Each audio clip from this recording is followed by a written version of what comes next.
হে everyone, আমি Sushma creation চ্যানেলে সবাইকে স্বাগতম। বন্ধুরা, অন্য দিনের মতো আজকে কিন্তু আমার কাজের ভিডিও নিয়ে আসিনি, আজকে নিয়ে চলে এসেছি একটা ছোট্ট মিনি ব্লগ।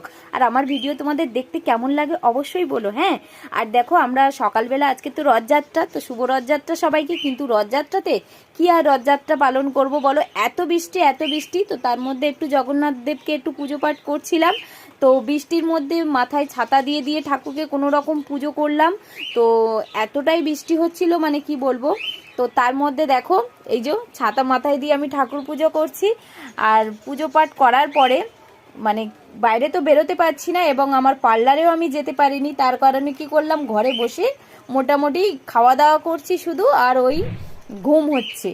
তো তারপরে আমরা বিকেলবেলা একটু চলে গেছিলাম, মন্দিরের রথ এসেছিল। আর দেখো মন্দিরের এখানে কোনো লোকজন নেই, এত বৃষ্টি, বাচ্চারা আনন্দ করতে পারছে না, ওদিকে ব্যঞ্জো বাজছে কিন্তু কেউ আনন্দ করতে পারছে না।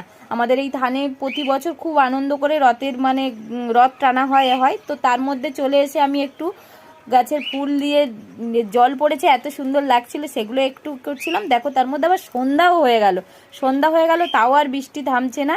তো কোনো রকম সন্ধ্যে সাজ দেওয়ার পরে বসে গেলাম মোটামুটি রথযাত্রার পাঁপড় ভাজা খাওয়া হয়েছে কিনা বলো। তো টাটা, সবাই ভালো থেকো, তোমাদের সঙ্গে দেখা হচ্ছে আরেকটি মিনি ব্লগে। তো সবাই ভালো থেকো, সুস্থ থেকো।